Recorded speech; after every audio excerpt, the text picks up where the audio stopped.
Даже сънувах, че съм тук. Обяснявах, че е много яка тази идея, според мен, защото всъщност е супер тъпо хората да реват и никой да не ги вижда, че реват. Когато ми случи да рева, е по-скоро от нерви, от яд.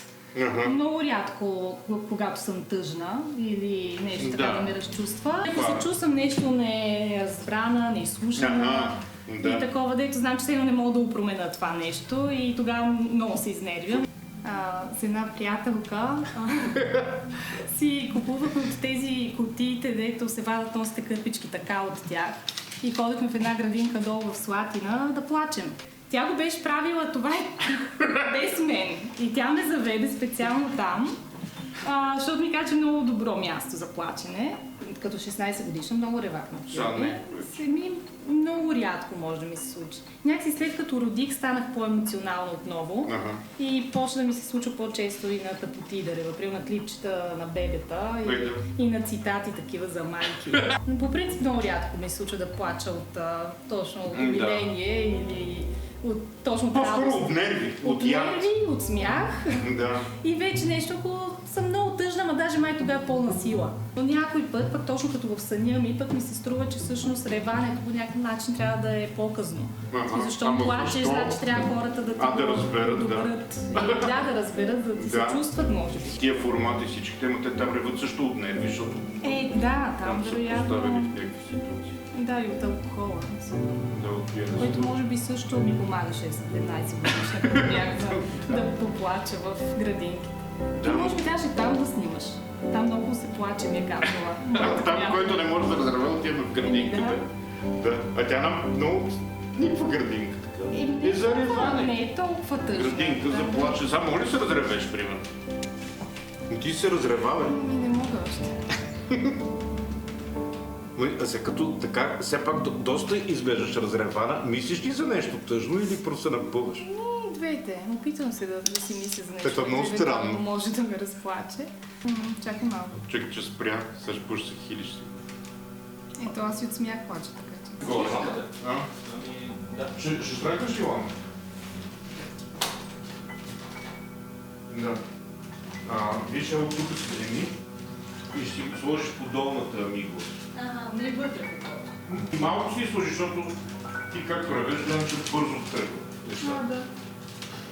Да. Нали? Стига, много май се сложи. Може нещо да си направиш с ръцете си? Частване с анкьоров и ти правя снимки.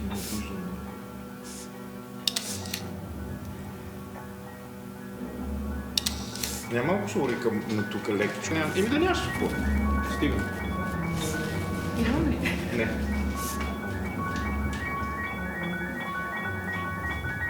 Ти най-хубаво ревеш.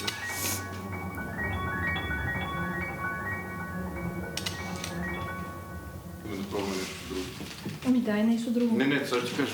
Фърля сега. Кърпичка го. Да. Сега си мислех, че можеш, ама сега не можеш да се хилиш сигурно, нали? Що да не мога? Да. Все едно, нали, ревеш от радост. Нали, едни контроли нещо те бяха свалили от дека.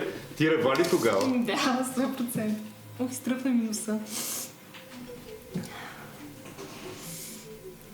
Не мога цела. Потече ми носа много. Вземи, иди си там с кърпичката. Ето нова. Хвърля, да. Още ли ще плача? Я така с косата напред. Ма да те гледам ли? Да. Още напред можеш ли да си пуснеш по-като вещица? Като вещица? Така ти хубаво ще. Ако ми се плаче. Още ли искаш да ревеш? Дето даже искам да се Искаш още? Лицето дето искам да си го изкарам, сещаш ли? Иди нататък. Точно в градинката. Нямаме още салфетки.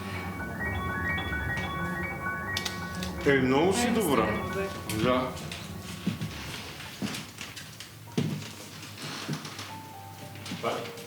Чакай да ни снимаш заедно.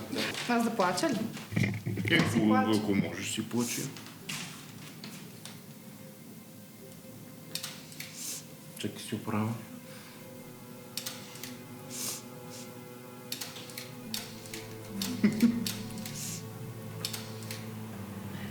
Я се приближете. Аха. Така ли? Да.